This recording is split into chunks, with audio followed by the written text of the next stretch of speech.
Okay. So hello, good afternoon everyone. So to all my students for micro perspective and hospitality.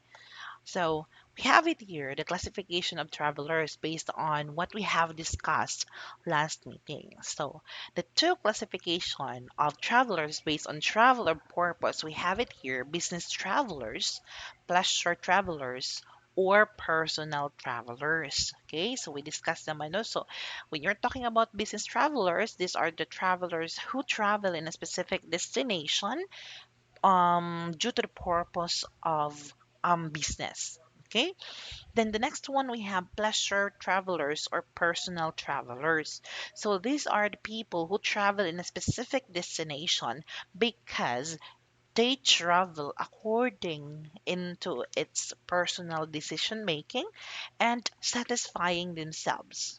Okay, so that they want to escape, they want to relax.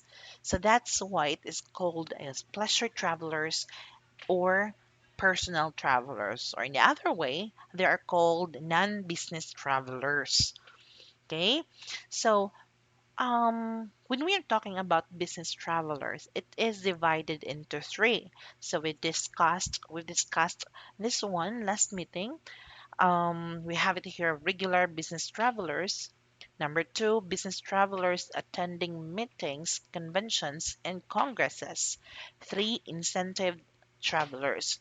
So when you're talking business travelers, these are people who travel in a specific destination regularly. Okay, like for example, going to work, and then another thing is those people who do marketing, like what sila sa field. So ginarabuhat man nila, so that is what we call regular business travelers. And commonly, these people is ginagmay lang at tumpok sa tao.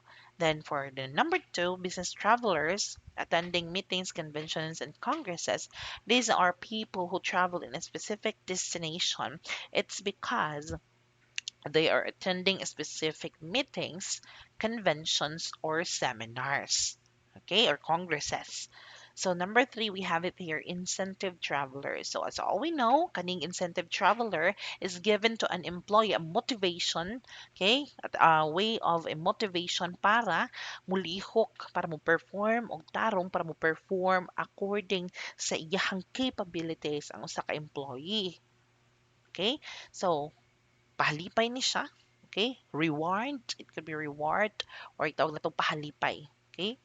So, or premyo. Okay?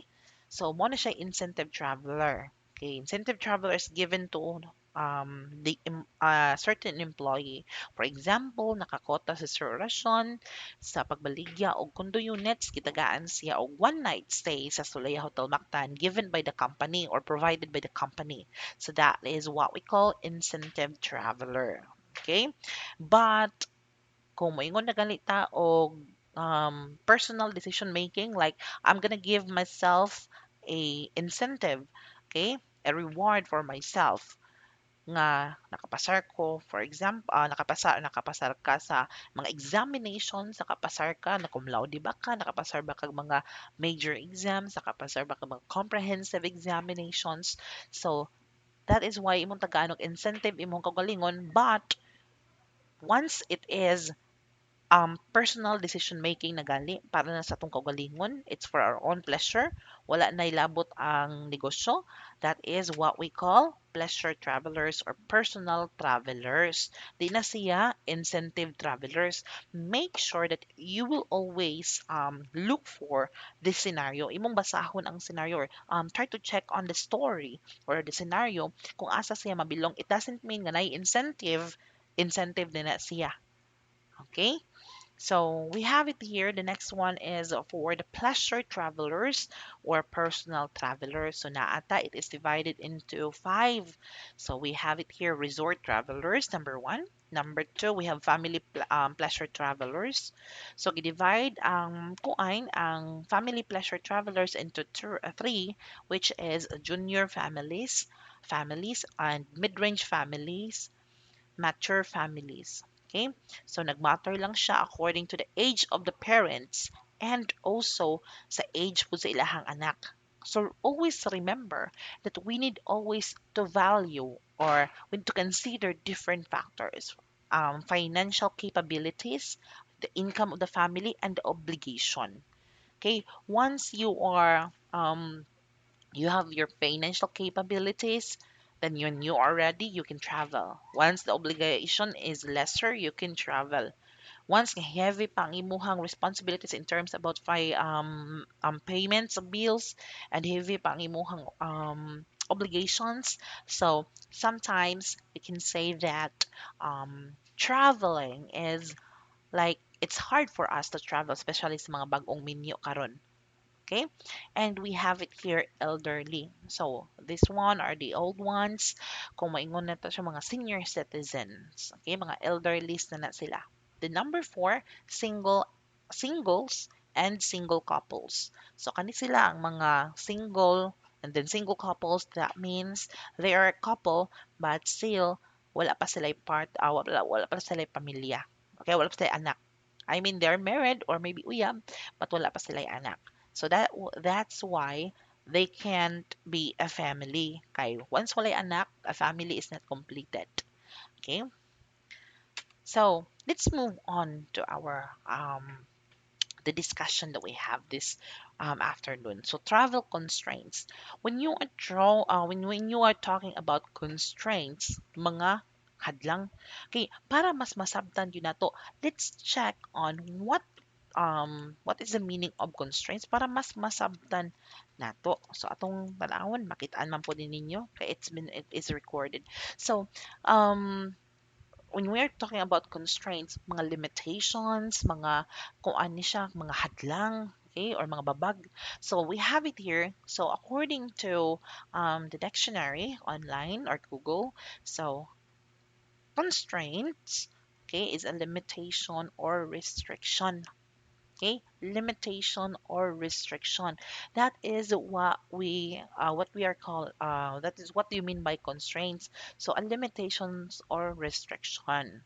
Okay, na diri na makita man po ninyo ato pong i-verify dito sa Google para mas ma-check yun nato siya. So the main constraints to travel are okay, lack of money.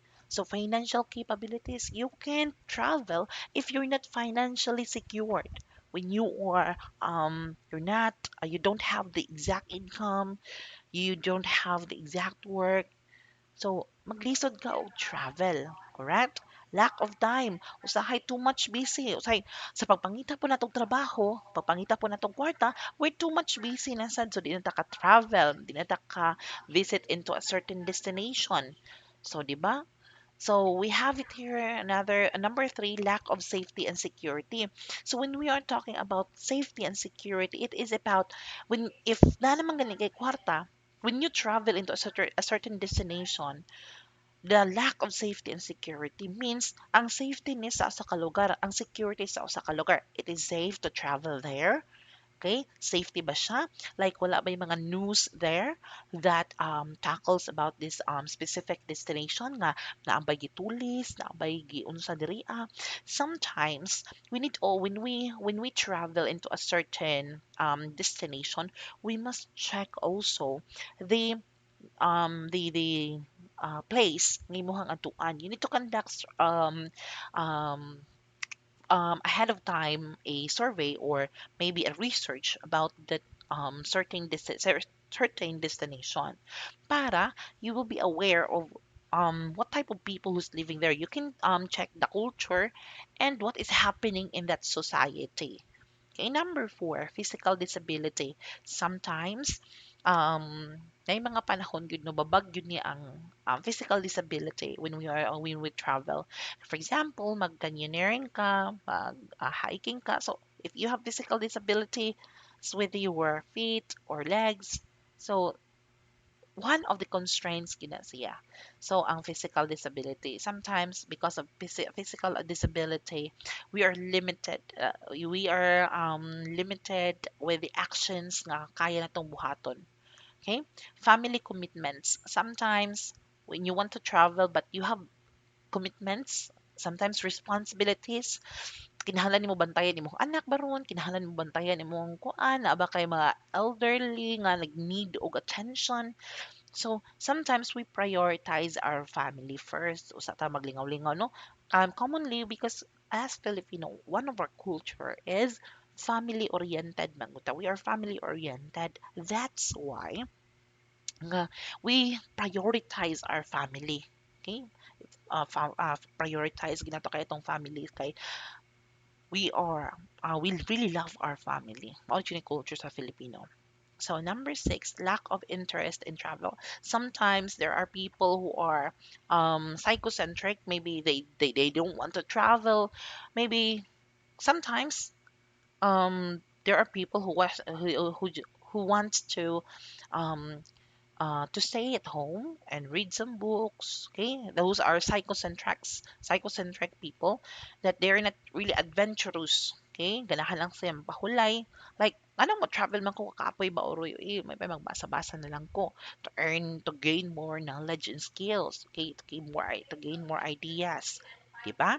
So those are mga psychocentric na mga type of people. So fears of travel. Kanina ay mga phobia sad kay mahadlok mo travel because sometimes when a person is really keep on thinking something like usahay kani mga phobia like oh my god di ka mo travel og dagat na pala iho dito mo nang di siya mo travel to say ang uban ni mga phobia mahadlok sila mo travel ang lugar mahadlok sila kay what if they are thinking ahead of time what if.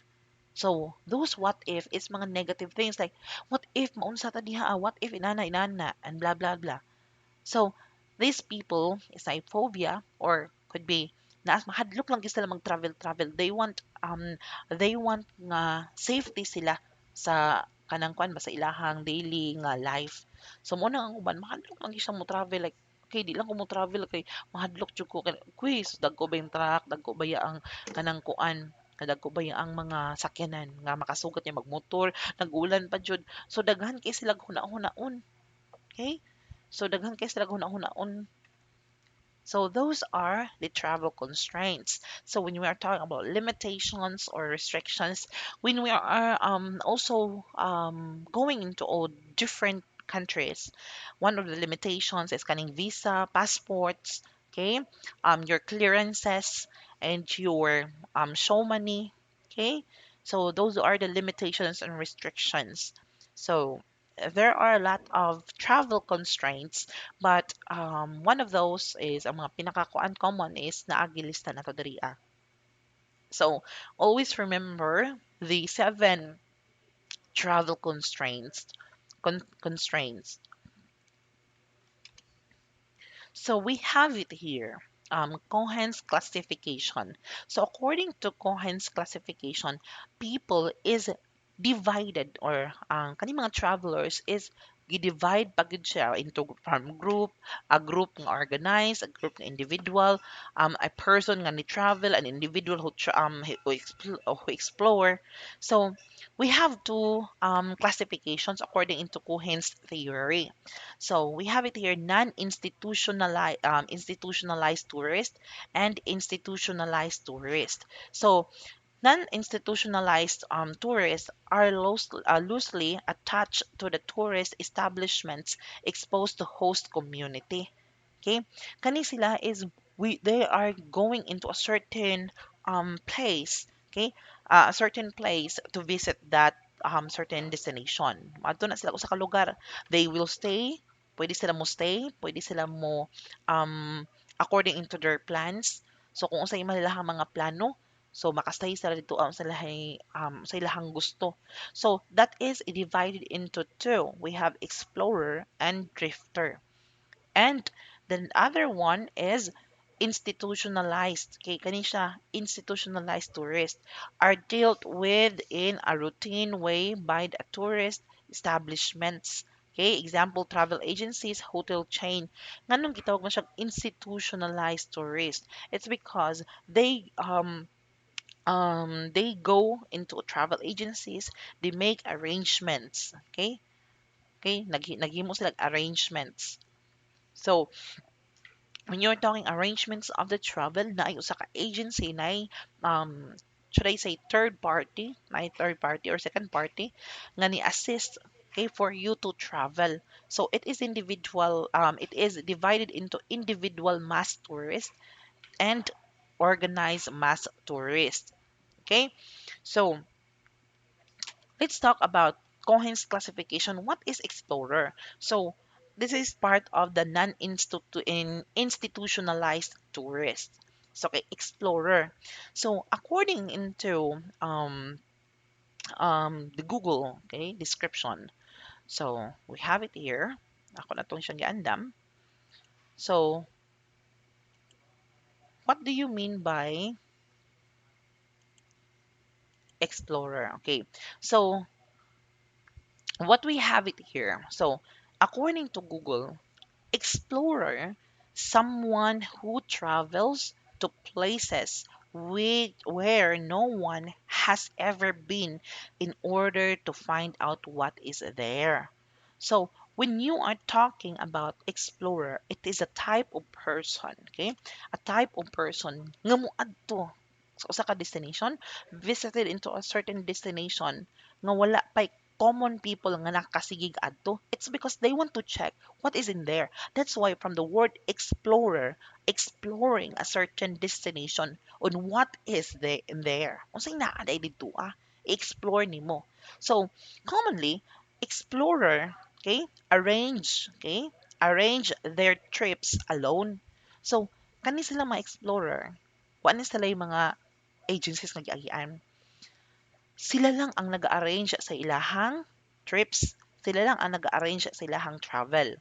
Okay? Sila ang nag-book sa flight, sila ang nag-book kung asa sila nga destination o kung saan man sila dadalhin ng panahon. These are explorer. But commonly, when you're talking about explorer, they are focused on a one destination. Kung ingon ka nga, um, a certain destination akong gustong adtuan because I want to explore.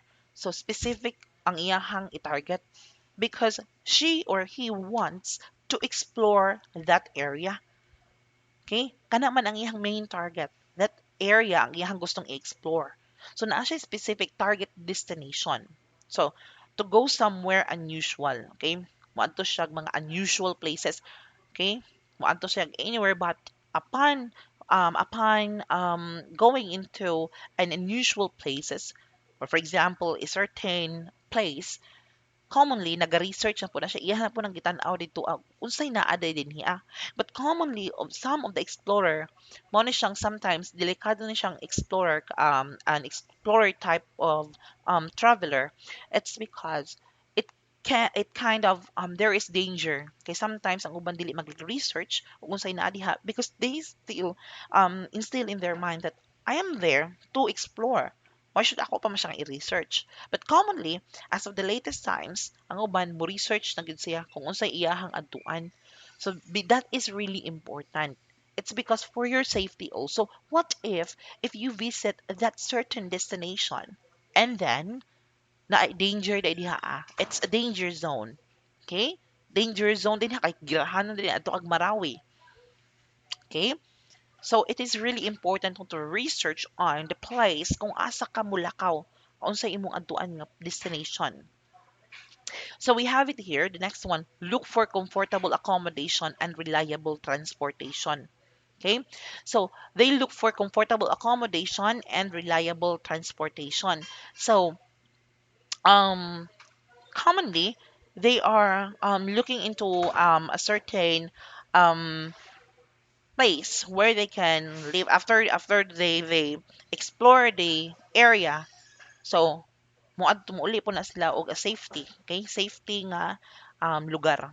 Safety nga lugar kung asa sila matulog, asa sila mo stay, and then also the transportation. We have it here, retain some of the basic routines and comforts of their native way of life. Okay, application of their basic routine, same life that they are doing. Kung unsa iyang life sa iyang culture as a person, mao ra gyapon iyang ginabuhat. So, explorer, and we have it here, try to mix with local people and speak their language. When you're talking about mixing, sociology, okay, this is the interpersonal, okay, so the interpersonal skills or capabilities nato as a person, the sociology, we communicate with people, Okay, we try to mix and socialize with people because trying to mix with local people and speak their language, you need to know how to socialize. Okay, so we have it here. The last one, dare to leave their environmental bubble. Okay, unsa man ini siya ang environmental bubble. So um, according to the internet, okay, environmental bubble was defined as the degree to which a tourist exposes himself to the strangeness, okay, the strangeness of the host society. Okay, again, the degree to which a tourist exposes himself to the strangeness of the host society. So, which means, so they're to live there, okay, to live their environmental bubble. Okay, when you are going into a certain destination, okay, you always socialize, diba? Okay, you always socialize with other people, and it's been said in the description by Cohens and Copper in 1986 the degree to which a tourist exposes himself. Okay, iyahang gipakita. Okay, igi-expose ni socialize siya. Okay, to strangeness. Syempre, it's a strange culture or it's a strange experience for you nga moadto ka sa usa ka destination nga wala ka kaayo kabaloon sa inadiha. That's why when you travel, you are also learning because when you are exposing yourself, okay, to those strangeness of the host society according into what are the living strategies or ways of living sa ilahang nga giadtuan nga lugar. So moingon ka nga, okay, like, pag-ula ginis ako, it's mag-ula gini siya ako sa mausahay, ma-culture shock ta, no? Ma-culture shock ta kung adto ta sa kalugar. Mo nang when you visit a certain destination, you must conduct also research. Okay?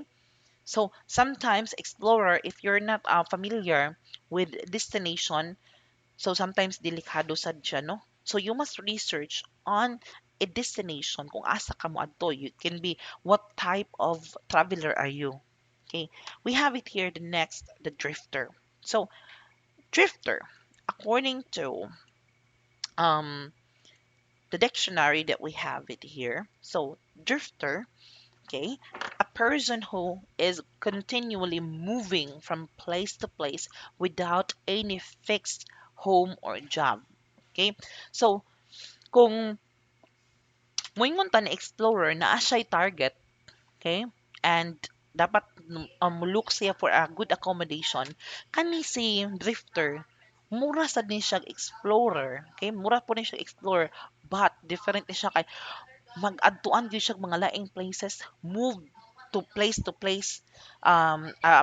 place to another places. Si explorer man gud guys na siya specific na area. Like moadto ko og south, Moalboal. Moalboal akong i-explore. Pero kung ingon kag si drifter, mura ni siya ga-travel nga like okay, from Cebu City moadto ko og kanang para south. Pero maghapit-hapit ko og lain nga barangay or lain-lain nga municipality. So, remember that it is been said that a person who is continually moving from place to place without any fixed home or job, mura ni sila ga-explore. Okay? It's sometimes, ang mura sa giingon ka nga ga-explore sa usa ka place. But continuous ang iyahang movement, transfer of place to place. Okay? And then, commonly, kani si drifter is more on adventurous type person ni siya. Okay? More on with survival skills po ni si drifter. So, to go farther away from the environmental bubble, okay? So, when you are a type of person nga nag-expose sa imong kaugalingon into sociology with different type of people. So kani po siya to go farther away from the environmental bubble. So ang iyaha sad is like ang iyahang sociology, the way how he interact with people is murag makaingon ka ba nga ay lesser siya compare na explorer. Okay, kang si drifter is focused on moving into different places. Yes, maybe maki-socialize siya. Okay? So, maki-socialize si drifter, but it's been said here that go farther away from the environmental bubble. Again, unsa ganito ang environmental bubble? It has been said there that it was defined as the degree to which a tourist exposed himself to the strangeness of the host society. So, yeah, adto siya sa lugar, but the sociology there is limited. Okay? Limited ang sociology ni Drifter. So, we have it here, the second one. Keep away from the accustomed, okay, ways of life in home countries. Okay, keep away from the accustomed. Okay, the other way of or the other term for accustomed is usual. So ato siyang basahon unsay meaning di ay ni accustomed. Okay, so according to the dictionary, sa the dictionary here, it says that customary or usual. Okay, so, usual niya nga kinabuhat. So, keep away from the accustomed or usual ways of life in home countries. So, mura siya like, okay, I'm gonna do things nga di na ko usual na ginabuhat. Like, for example, survival skills. Mag-tent ka. Okay? You'll look for a accommodation nga dili ingon nga mag-hotel ka unlike ni explorer nga mo find gyud siya safety nga lugar, okay, para asa siya matulog.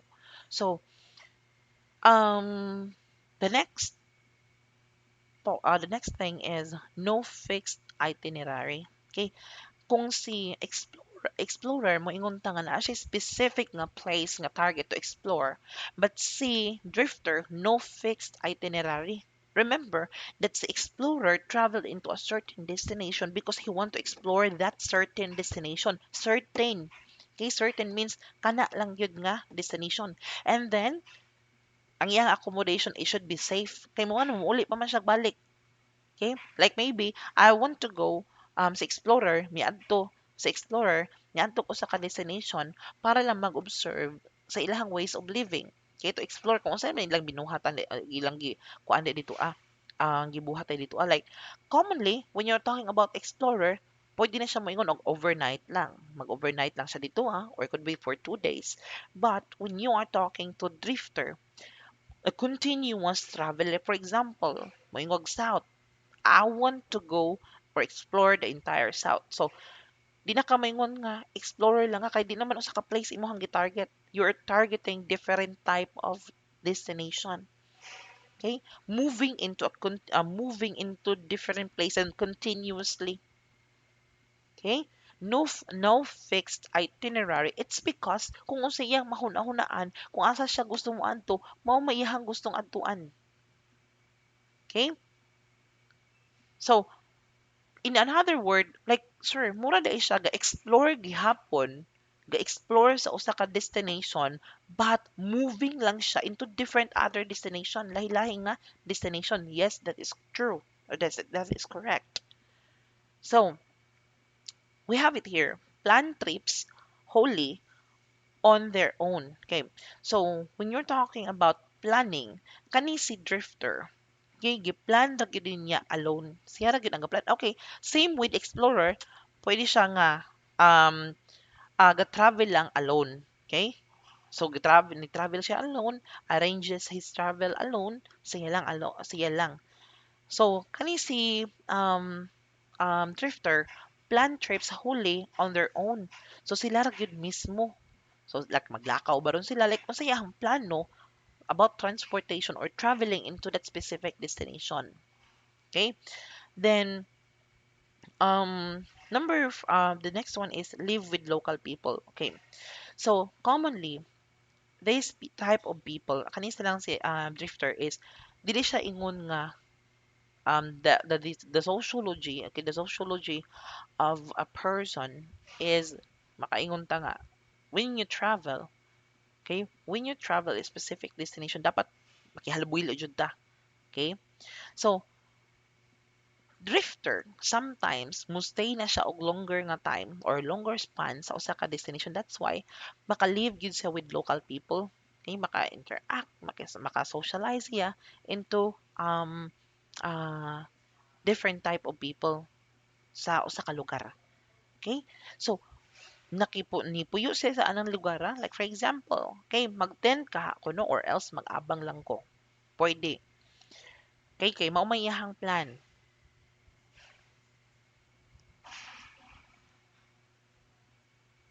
Okay. So, we have it here, the last one, often take odd jobs to keep themselves going. Okay, so when we are talking odd jobs, okay, so many siya class. When we are talking about odd jobs, it's been said that a casual or isolated piece of work, especially one of the routine, domestic, or manual nature, usual, casual, or isolated piece of work. So, kanang galing mubuhat lang ka og trabaho para lang makasurvive sad ka. Okay? For example, maka-live ba ya with local people like okay, for my sustainability karon, okay? For my sustainability karon, okay, mamaligya ka ako ani no. While nag-travel sad ko, pwede sa ko mamaligya.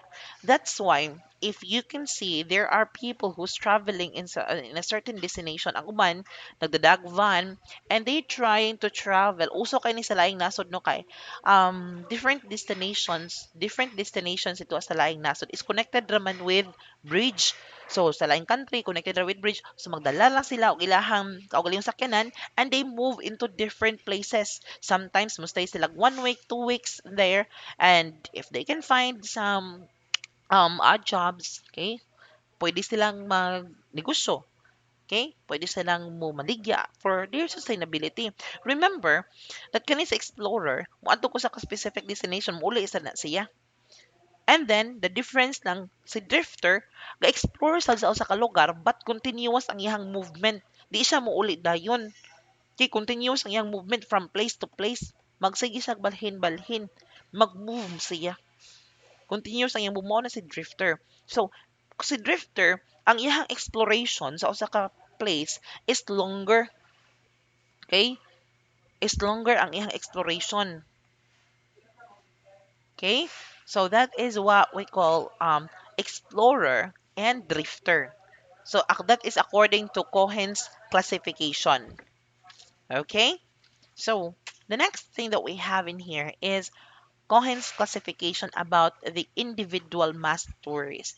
So as you can see it here, we are in the institutionalized tourist na nga nag-involve na og um, mga agencies. Kadto si explorer o si drifter, wala to sila gagamit og mga agencies. Sila mismo sa ilang kaugalingon ang process sa ilang mga documents, sa ilang arranging of transportation.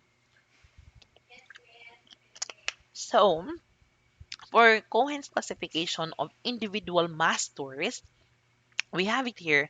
Individual mass tourist is similar to organized mass tourist, but the tour is not entirely fixed.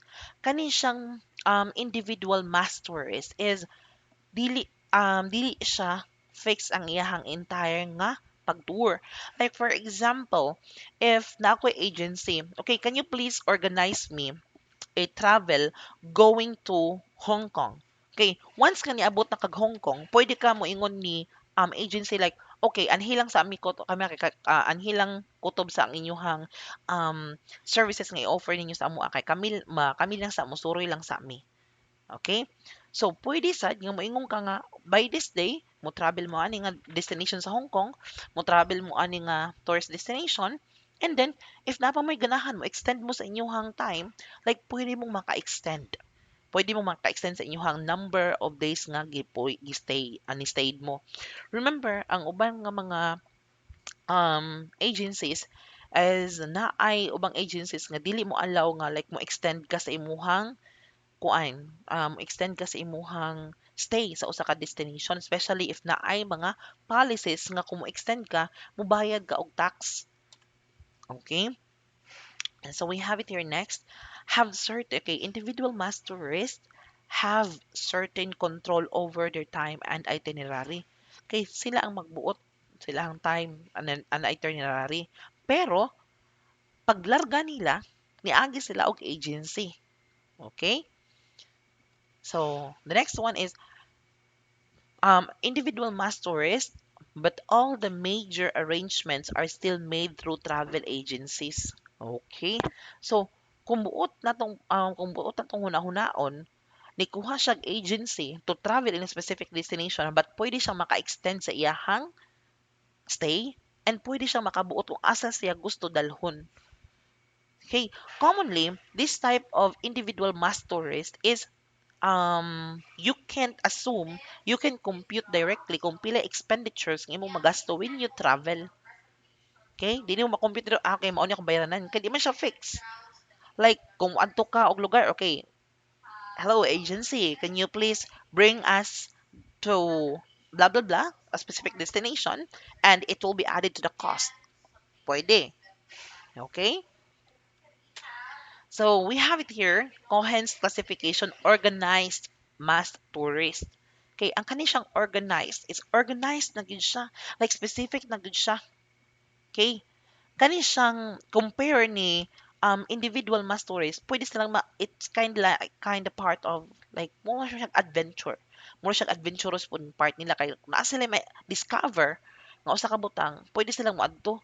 But kani siya si organized mass tourist is less ang iyahang pagka-adventurous sa tao kay it's because organized naman siya like okay kung akay abot mo dito sa usa ka specific destination maingon kang hala ganahan ko adto oops bawal na siya ma'am kay di na siya appeal sa tuang package.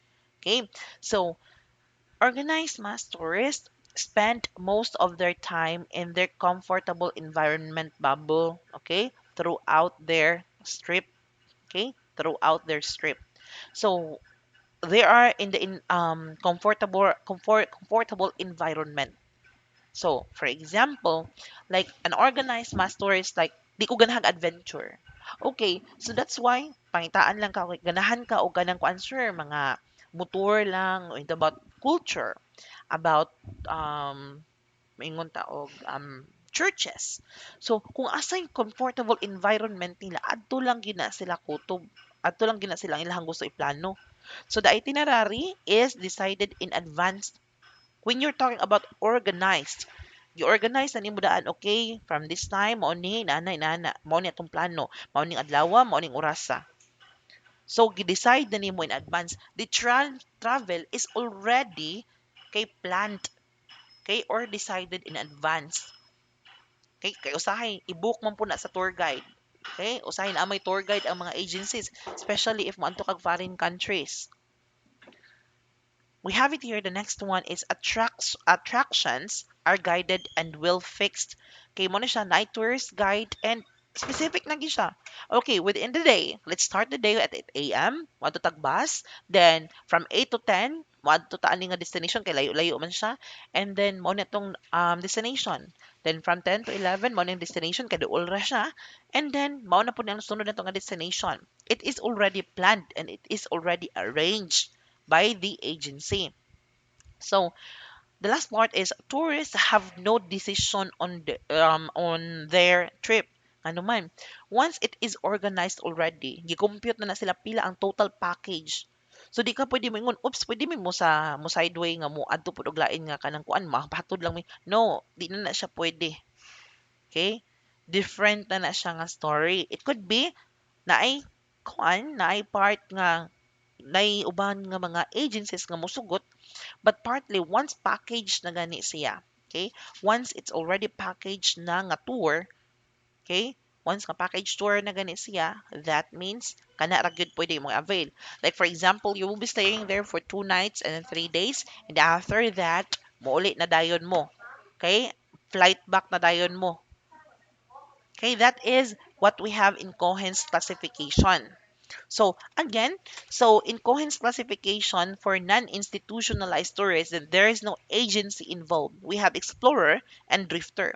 So generally, an explorer will go into a certain destination and explore in the entire society, explore the entire society or what is in that place, and then secure for a good transportation and accommodation and go mobalik po siya uli sa balay. Okay? But to drifter, these are people who explore continuously in different places. Okay, they observe different culture and places. Like continuous ang iyang travel. Drifter is people who's traveling into a specific destination continuously, moving into different places. Okay, mo na siya si drifter. For the institutionalized tourists, where there is involvement of agencies, individual mass tourist has the power to change the decision about the destination nga ilang i-visit. But still, the entire process niagi og agency.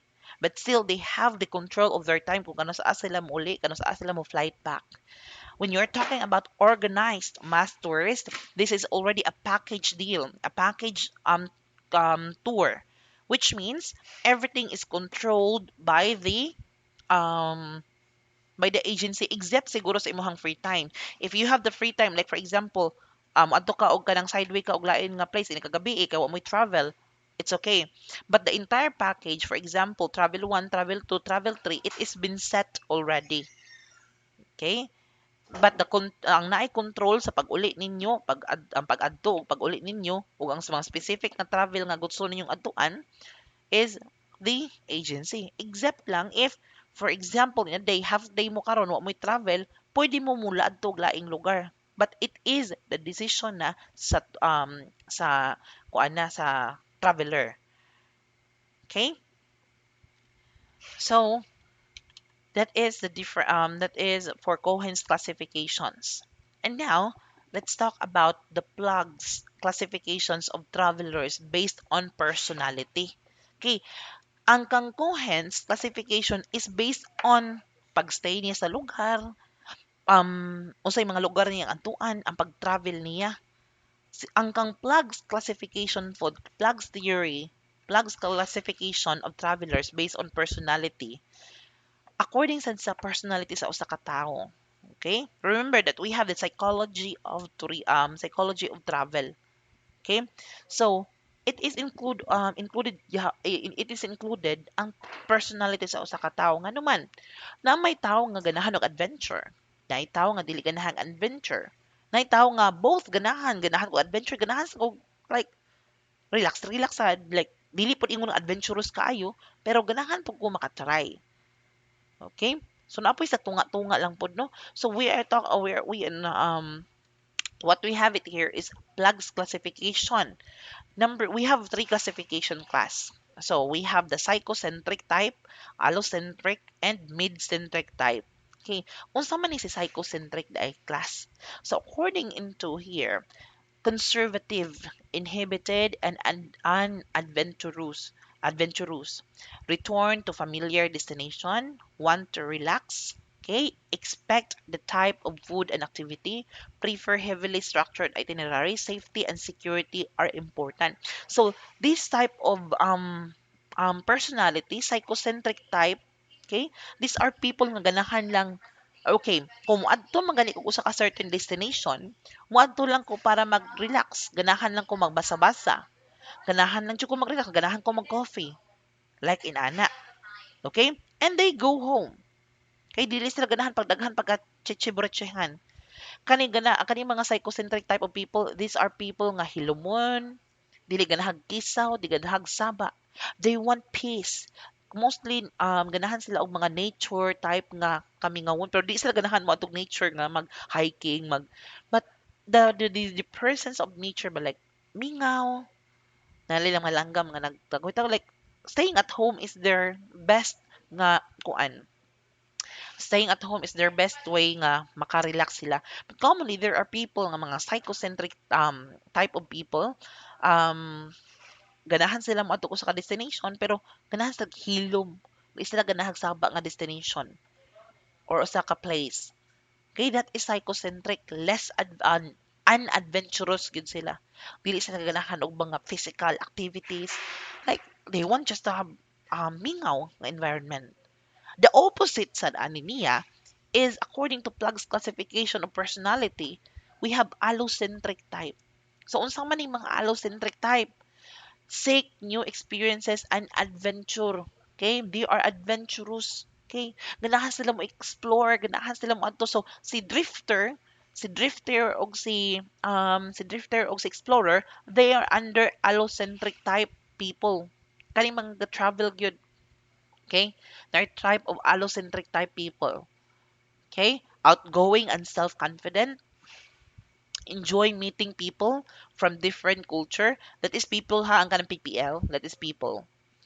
Explore an area, make and own travel arrangements, choose activities and tourist attractions. This type of people, ganahan sila mga canyoneering, mountain hiking, trekking, um, like going into falls. Opposite ni siya ni psychocentric. Kung adventurous si allocentric, si psychocentric is unadventurous. Ganahan siya peace. Ganahan siya kalinaw sa iyang kinabuhi. Ganahan lang siya mag-relax. Okay. There are types of people sad. Okay. For example, di ba, we have different reasons why we tend to travel. Okay? People tend to travel. Maybe, ganahan siya ma-experience sa usa ka area. So, as egocentric people, mo travel na sa mga hilomon ng area. Allocentric people will travel into a destination nga maka-adventure sila, maka-explore sila og something new experience or experiences. So, we have the three. We have number three, which is in the middle. Okay, naa siya sa tunga, sa duha. So, partly, sagol siya, and partly, nasagol po siya sa allocentric. So, mid-centric ang tawag ana niya. So, mid-centric is between allocentric and psychocentric, not particularly adventurous, receptive to new experience. So, commonly, dili siya ganahan og langas kaayo, pero ganahan po siya ma-explore new things. Ganahan siya mo go into adventure, but not adventure nga grabe na jud ka adventurous. It's because this type of people, like, you are kinda a normal type of people, like, parehan ako, I am a mid-centric type of person.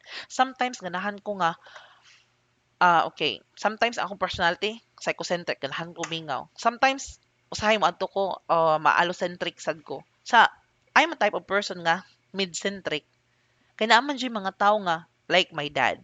He is a psychocentric, ganahan lang siya mingaw because my dad is a lawyer. So, stepdad rather, ganahan lang siya og mingaw. Like, makadesisyon siya og usa ka butang, makaunahon na siya tarong usa ka butang, and he found out nga relaxing sa iyahang kang walay saba, walay alingugngog, walay daghang tao nga magsamok-samok. So that type of people is, according its personality, psychocentric type people. Okay? Psychocentric type ang iyang personality. Pero kung ikaw sahay ganahan kang psychocentric, ganahan kang usahay allocentric, or sahay you go into the certain destination, okay, nga peaceful, pero you explore a new adventurous things, you belong to mid-centric type. Okay? Nana siyang pag-define class. So, according to Plogs Classification, so, kabantay mo aning ilahang gipang circlean kani sa psychocentric. So, familiar travel destinations, relaxing sun and fun spots, low activity level for psychocentrics, familiar hotel chain, prefer familiar rather than foreign, atmospheres, purchasing complete tour packages. Okay, so when you're talking about psychocentrics, there are psychocentric people belongs to um, mass traveler. Okay? Kani siya nga traveler, organized mass tourist. Okay? Or organized mass traveler. Commonly, ang uban ana nila nga mga psychocentric na anabilong ana diha nila. Kaya nga naman, they want an arrange. Di sila ganang samok. Okay? When they travel into a certain destination, like for example, managtiayon, but di sila ganahan og gubot nga lugar, di sila ganahan og samok nga lugar, they will arrange the travel nga mga mingaw. Like Taj Mahal, like mga religious nga places nga wala kay daghang tao. Okay? Then, for the allocentric, okay, prefer non-tourist destination because they want to explore things. Usahay mo rin sila explorer, mo rin sila drifter. Okay? Enjoy discovering new destinations. Okay? Prefer high activity level. Prefer simple services. Usahay, ganahan gina sila mag-tent-tent lang. So enjoy interacting with people from different cultures. Considerable flexibility. Okay, these are allocentric type. Remember, kung imo lang siyang in word, psychocentric are not adventurous people. Allocentric are adventurous people.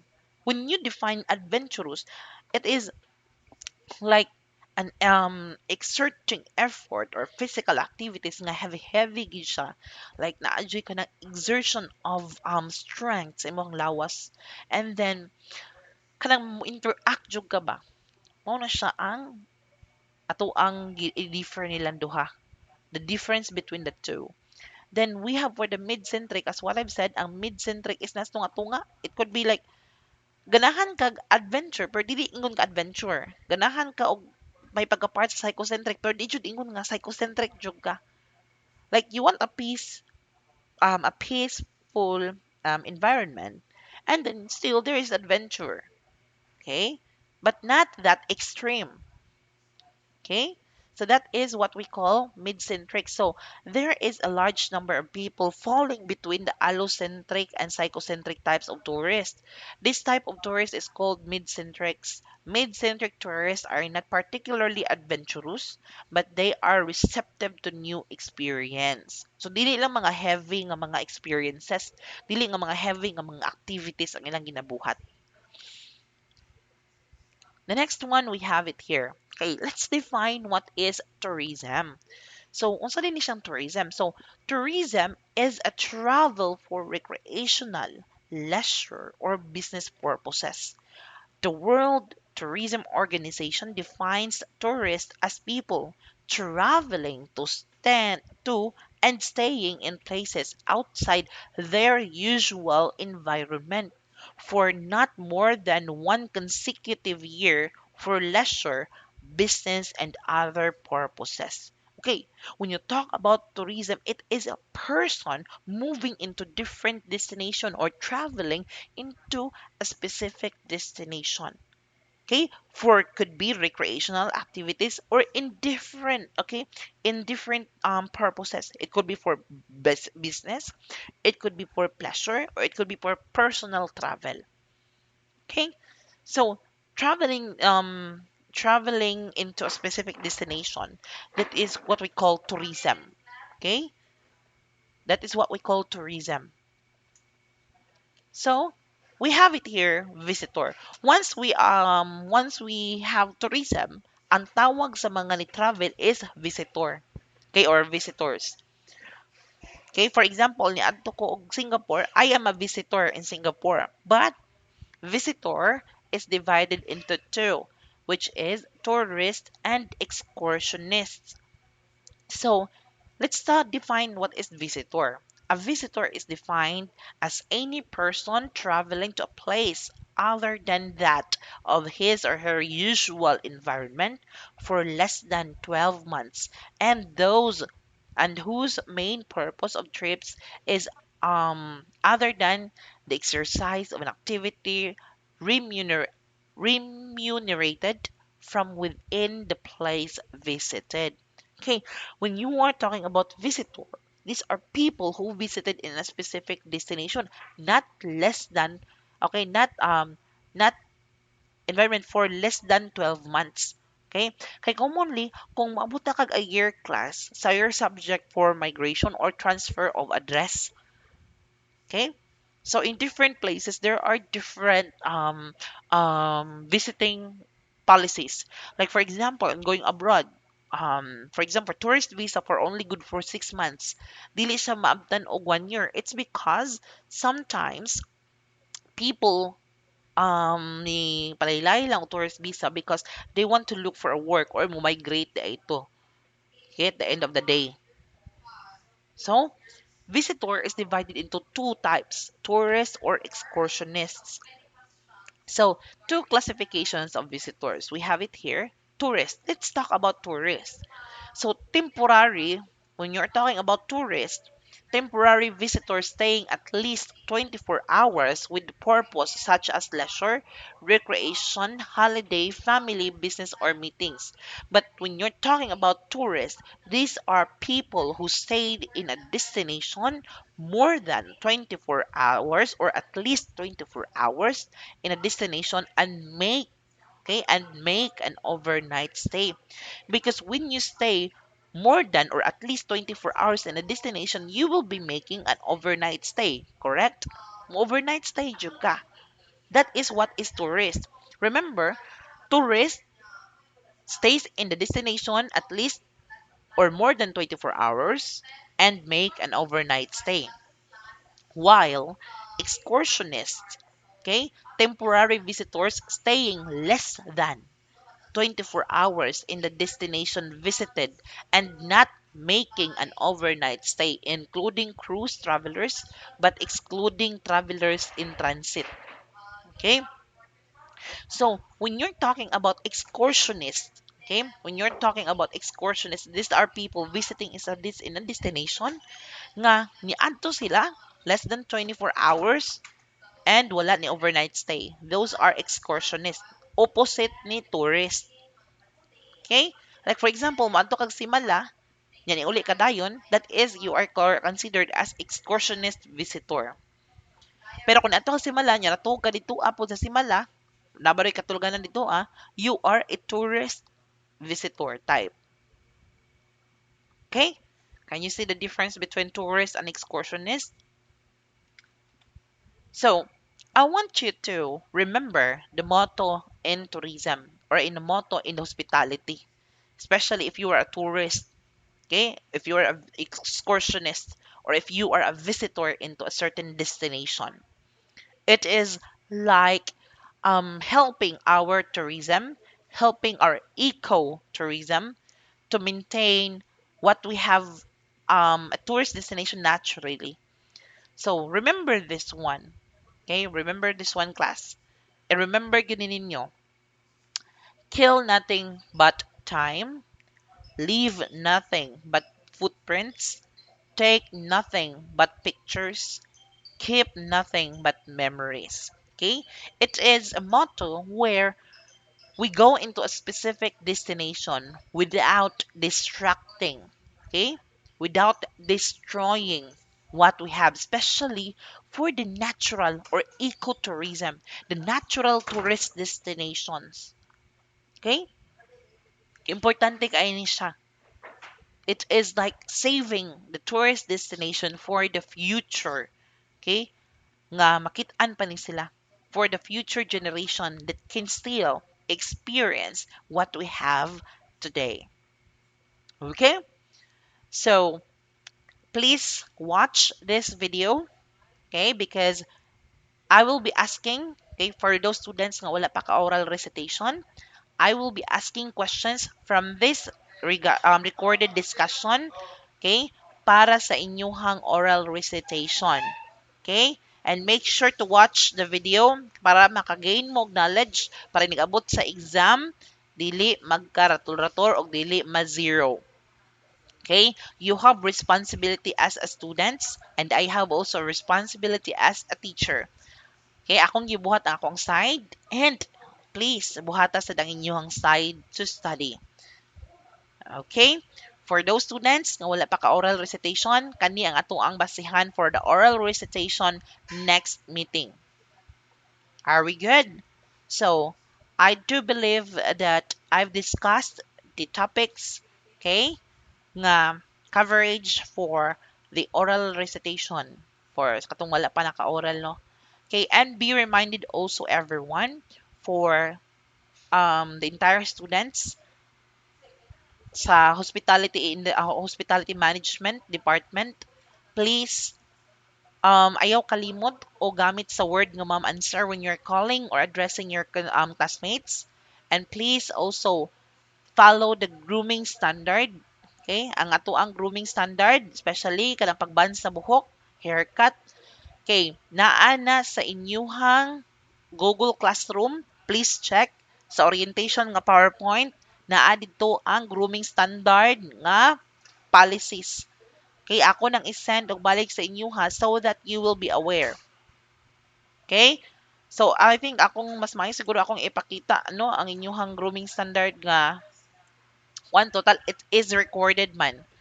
So ako lang ning ipakita og balik it's because I want you to still remember or instill in sa inyong huna-huna ang ang grooming standard.